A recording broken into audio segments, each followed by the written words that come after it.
लेकिन अजय दुबे, सबसे बड़ा जो खतरा है, सबसे बड़ी गंभीर बात यह है कि स्कूल का मैनेजर जिसने तरक्की के लिए सब कुछ किया, मतलब उस स्कूल में पढ़ रहे तमाम बच्चों की जान पर इस तरह से तो खतरा बना हुआ है, उसको लेकर क्या एक्शन?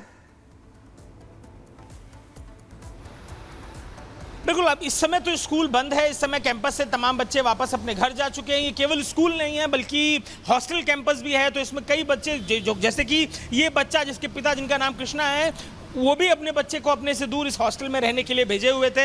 अब घटना घटने के बाद से तमाम बच्चे अपने अपने घरों को जा चुके हैं। स्कूल कैंपस बंद है, लेकिन ये बेहद हैरान करने वाली घटना है। और सुरक्षा इंतजाम जिस तरीके से व्यक्ति पहले से इन बातों को लेकर चर्चा में था कि तंत्र सिद्धि करता है, भगत है, उस व्यक्ति को लेकर पूछताछ और इन सब चीज़ों के अभाव में इस तरीके की घटना को अंजाम देते हुए देखने को मिला है। तो अभी परिजनों ने अपने बच्चों को अपने वापस घरों पर बुला लिया है और स्कूल बंद है। बिल्कुल अजय, ये भी जरा बताइएगा। बिल्कुल लौटेंगे आपके पास। इस बीच एक और खबर का रुख कर लेते हैं। ये उसी कार की तस्वीर है जिसमें मर्डर के बाद आरोपी बच्चे का शव लेकर घूम रहा था। घंटों इस कार में छुपता रहा, बच्चे का शव लेकर घूमता रहा। पुलिस ने आरोपी को गिरफ्तार कर लिया है और कार भी आरोपी के कब्जे से बरामद कर ली गई है। देखिए, वही कार की एक्सक्लूसिव तस्वीरें आपको दिखा रहे हैं। शर्मसार करने वाला ये मामला हाथरस से सामने आया, जहां उस मासूम बच्चे की क्या गलती थी, उसकी बलि दे दी जाती है, उसकी हत्या कर दी जाती है। स्कूल मैनेजर जो तरक्की की सोच में एक बच्चे को मौत के घाट उतार देता है, उसकी बलि दे देता है और फिर इसी कार में लेकर उसे घूमता रहा। पुलिस से छिपने के लिए घंटों इस कार में रहा, जिसकी तस्वीरें आप देख रहे हैं टीवी स्क्रीन पर। तो तंत्र मंत्र के चलते बच्चे की बलि दे दी। उसे लगा कि वो बच्चे को मौत के घाट उतार देगा, बच्चे की बलि दे देगा तो उसकी तरक्की हो जाएगी। अंधविश्वास का ये मामला है, जहां एक बार फिर से मासूम बच्चे की जान चली गई है। बताया जा रहा है इस पूरे मामले में आरोपी के साथ उसका पिता, तांत्रिक और 5 लोग भी शामिल बताए जा रहे हैं, जिनको जेल भेज दिया गया है। अजय दुबे लगातार हमारे साथ बने हुए हैं। अजय, ये एक मामला या इससे पहले भी इस स्कूल में इस तरह के मामले सामने आ चुके हैं? क्योंकि इंटेंशन बहुत ही खतरनाक है। जिस तरह से आप जानकारी दे रहे हैं कि तंत्र मंत्र के लिए बलि दे दी क्योंकि चाहता था स्कूल मैनेजर की उसकी तरक्की हो जाए, क्या इससे पहले भी इस तरह का मामला इस स्कूल में सामने आ चुका है या यह सिर्फ एक पहला मामला था? देखिए, पुलिस इस पूरे मामले में तफ्तीश कर रही है, लेकिन जो ये व्यक्ति है वो जाना माना तंत्र मंत्र करने वाला व्यक्ति था। खुद जो स्थानीय ग्रामीण है, उस क्षेत्र के रहने वाले लोग हैं, भगत के नाम से उसे संबोधित करते थे। तो निश्चित तौर पर इस व्यक्ति की जो पहचान है वो तंत्र सिद्धि, तंत्र विद्या और तमाम पूजा पाठ इस तरीके के करने, जिससे इस तरीके की प्रैक्टिसेस करने जिससे अपनी मनोकामनाएं, अपनी इच्छाएं पूरी कराई जा सके, इन प्रैक्टिसेस से वो काम करने का था। स्कूल उसने खोला। स्कूल जब मॉनेटरी तौर पर, आर्थिक तौर पे उसमें फायदा नहीं मिल रहा था, तो प्रैक्टिस धर्म से ये तय की, तंत्र से ये तय की कि अब इस बच्चे की बलि चढ़ाएंगे। और बलि चढ़ाने के लिए जो स्कूल का कैंपस है उससे कुछ दूर ट्यूबवेल जो था, जो पंप था, वहां ले जाने की तैयारी थी, जहां पर रस्सी, जहां पर तंत्र मंत्र के दूसरे साधन रखे गए थे। लेकिन क्योंकि बच्चा जग गया, बच्चे ने शोर किया, स्कूल कैंपस में घटना को अंजाम दिया गया। पुलिस ने बाद में जब तफ्तीश की तो जो वो पंप है, वाटर पंप की जगह है, वहां पर तमाम रस्सी समेत अलग अलग एविडेंस भी मिले हैं। पुलिस अब आगे भी इस मामले में तफ्तीश कर रही है।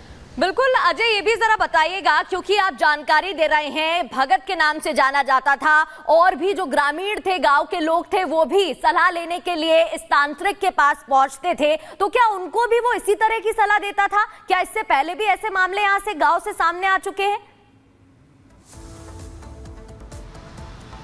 देखिए, इन्हीं विषयों को लेकर अब पुलिस ने पूछताछ शुरू कर दी है। लेकिन क्योंकि एक सामाजिक पहचानी भगत के तौर पे थी, तो लोग अपनी समस्याओं को लेकर उसके पास जाते भी थे। तंत्र मंत्र के माध्यम से जो टोटके हैं, उन टोटकों को लेकर लोगों को वो सुझाव भी देता था। लेकिन क्या कोई पीछे क्रिमिनल हिस्ट्री भी रही है? क्या इन प्रैक्टिसेस के दौरान उसने कोई और भी क्राइम का कंडक्ट किया है? इस बारे में पुलिस तफ्तीश कर रही है। स्थानीय लोगों से भी पूछताछ की जा रही है, उसके परिजनों से भी इस पर लेकर बातचीत की जा रही है। कुछ जो ये मूल तांत्रिक है, वो उसका बेटा, स्कूल के दूसरे शिक्षक और हेल्पर, ये तमाम लोग गिरफ्तार कर लिए गए हैं। पुलिस इस पूरे मामले में उनसे पूछताछ कर रही है।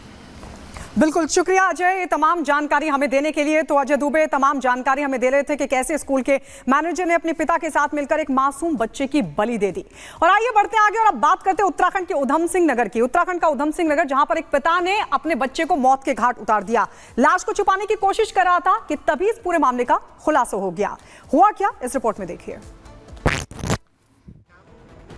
पिता ने बेटे के सिर पर लोहे की रॉड से कई बार किया, जिससे बेटे की मौके पर ही मौत हो गई। जिसके बाद आरोपी पिता बेटे के शव को ठिकाने लगाने के लिए जुट गया। उसने मौके पर गड्ढा खोदा और उसमें शव को दफन करने की तैयारी कर ही रहा था। इतने में पड़ोस की एक महिला ने ये सब देख लिया। जब उसने आरोपी से पूछा तो उसने तैश में आकर जवाब दिया कि उसने अपने बेटे की हत्या कर दी है। जिसके बाद महिला ने पूरे मामले की खबर पुलिस को दी। पुलिस ने मौके पर पहुंचकर आरोपी पिता को हिरासत में लिया। पुलिस ने शव का पोस्टमार्टम कराया और मौके से लोहे की रॉड को भी बरामद कर लिया। आखिर क्यों एक पिता हैवान बन गया? दरअसल आरोपी प्रेम शंकर को शराब की लत है। एक बार फिर वो शराब पीकर घर आया था। इस दौरान उसकी और उसके बेटे के बीच बहस हो गई। बहस इतनी बढ़ गई कि आरोपी पिता ने अपने बेटे के सिर पर लोहे की रॉड से हमला बोल दिया, जिस हमले में उसके बेटे की जान चली गई। Bureau report, Republic Bharat.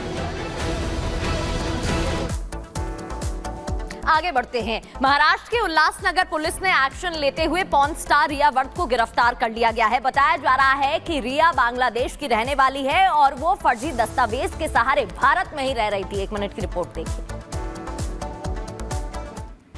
यह है पॉर्न स्टार रिया वर्दे या फिर कहे बन्ना शेख, बात एक ही है। पॉर्न एक्ट्रेस रिया वर्दे को महाराष्ट्र पुलिस ने गिरफ्तार किया है। रिया वर्दे पर फर्जी दस्तावेजों के जरिए भारत में रहने का आरोप है और इसी आरोप के चलते उल्लासनगर की हिल लाइन पुलिस ने उसे अरेस्ट किया है। रिया पर आरोप है कि वो बांग्लादेशी मूल की है और उनकी मां, भाई और बहन फर्जी दस्तावेज बनाकर भारत में अवैध रूप से रह रहे हैं। खास बात यह है कि बांग्लादेशी होने के बावजूद भारतीय कागजात बनाने के लिए रिया की मां ने अमरावती के एक शख्स से शादी की थी। इस मामले में पुलिस ने रिया के अलावा उसकी मां, पिता, भाई और बहन को भी आरोपी बनाया है। पुलिस की माने तो रिया की मां और पिता दोनों ही कतर में रह रहे हैं। वहीं पुलिस अब रिया के भाई और बहन की तलाश कर रही है, जिससे जांच को आगे बढ़ाया जा सके। रिया कई प्रोडक्शन हाउस से जुड़ी हुई थी और उसने कई पॉर्न फिल्मों में काम किया है। Bureau report, Republic Bharat. और आपको बता दें, शरद गुट के नेता जितेंद्र आवाड की पत्नी का एक बयान सामने आया जिसमें उन्होंने आतंकी ओसामा बिन लादेन का महिमा मंडन किया है। उन्होंने कहा कि आतंकी